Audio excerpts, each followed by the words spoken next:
kasih. Kita buka Alkitab kita di dalam Lukas 16 ayat 19 dan seterusnya. Saya akan membacakan, jemaat Tuhan bisa menyimak dan mengikuti pemberitahuan firman Allah.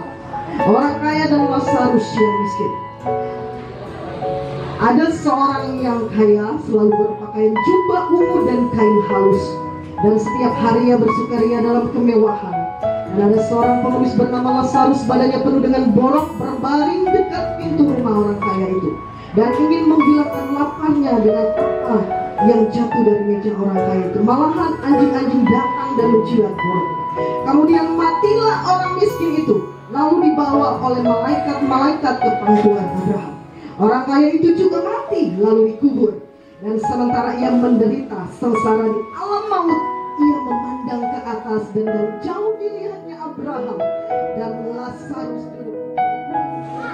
Mungkin bagi orang yang tidak berada, atau bagi orang kaya yang punya jabatan yang tinggi, walaupun dia berkata, Tuhan, aku tidak mau mati, jangan dulu Tuhan, aku tidak mau meninggalkan hartaku Tuhan, banyak sekali hartaku. Nah, tapi kalau sudah waktunya tiba, kita tidak bisa menghindar dari kematian. Atau kita berkata, Tuhan, banyak sekali masih dosaku, banyak hal lagi yang aku harus ubah dalam hidup ini. Makanya oleh sebab itu firman Tuhan berkata, saat dengar firman, respon firman Allah, lakukan kebenaran firman Tuhan, jangan menunda-nunda, karena waktu itu tidak pernah datangnya sesuai waktu kita. Adik kita yang tercinta Martin ini 11 tahun mungkin dia bersama dengan orang tua. Banyak hal yang diperjuangkan orang tua. Saya katakan kepada Jesusan, Jansen, mereka adalah orang tua yang luar biasa, menjaga anak yang luar biasa. Dan saya katakan hari ini, iman Jesusan menyelamatkan Martin. Dia sudah ada bersama Bapa di surga. Jadi kita yang ditinggalkan mungkin masih bersedih, tetapi Martin sudah berbahagia, ada bersama Bapa di surga di dalam Firdaus. Tenang atau jaminan keselamatan di dalam kekristenan itu, kalau kita setia kepada Tuhan, kalau kita percaya Yesus sebagai juru selamat. Firman Tuhan jelas berkata, tadi malam saya berkhotbah, setiap orang-orang yang percaya kepada Tuhan pasti tidak binasa. Makanya di dalam firman Tuhan berkata, karena begitu besar kasih Allah akan dunia ini, sehingga dia mengirimkan anaknya yang tunggal, yaitu siapa? Yesus Kristus, datang ke dunia ini untuk menyelamatkan seluruh umat manusia. Karena umat manusia yang penuh dengan dosa ini, dengan kebaikan engkau tidak mampu masuk dalam kerajaan surga. Amin. Saya tanya jemaat Tuhan, kebaikanmu satu hari mampu menyelamatkan engkau masuk surga? Pasti kejahatanmu lebih banyak. Kejahatan itu dalam pikiran saja sudah jahat, berpikir negatif sudah jahat, sudah dosa.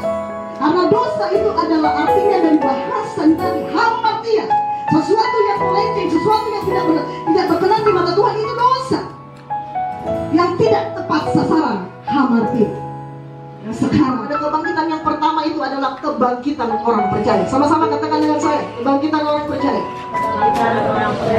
Kebangkitan orang percaya. Pada saat Martin nanti dibangkitkan, pada saat Tuhan Yesus datang kedua kali, ia dengan tubuh yang sempurna. Amin. Saya katakan sama Yesus saya, kita kuat ya. Kita bertemu nanti di surga, ini tubuh yang sempurna. Dia nggak begini lagi, udah sempurna. Jelas firman Tuhan berkata, kita diubah menjadi sempurna. Amin. Saya katakan, kita di sini adalah manusia-manusia roh. Ingat, saya sampaikan bahwa pertama kali kata kematian itu, mati itu ada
itu di dalam Mazmur berkata 116 ayat 15. Berharga di mata Tuhan kematian semua orang yang dikasihinya. Berarti setiap kematian orang itu sangat berharga di mata Tuhan, karena nilai satu jiwa itu berharga di mata Tuhan. Pada saat saudari kekasih kita yang sudah mengakhiri hidupnya hari ini, seperti saya katakan tadi di rumah duka, pemberitaan firman Tuhan jelas berkata bahwa ini hanya perpisahan sementara. Ini akhir dari penderitaan, ini akhir dari segala kesusahan hidup, akhir dari segala jenuh, tetapi awal dari kehidupan yang baru, karena pada waktu kita akan menikmati sorga yang kekal. Puji Tuhan.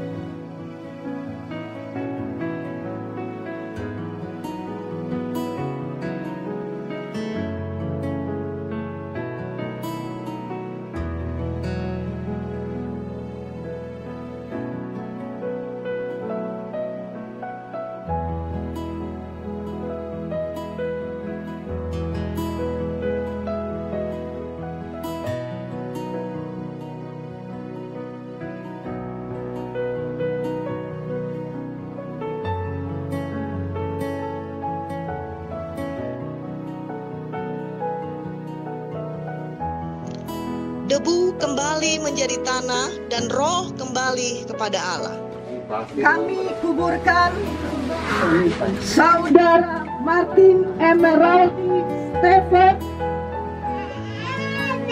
di dalam nama Bapa, Anak laki-laki dan Roh Kudus, yaitu di dalam nama Tuhan Yesus Kristus. Haleluya.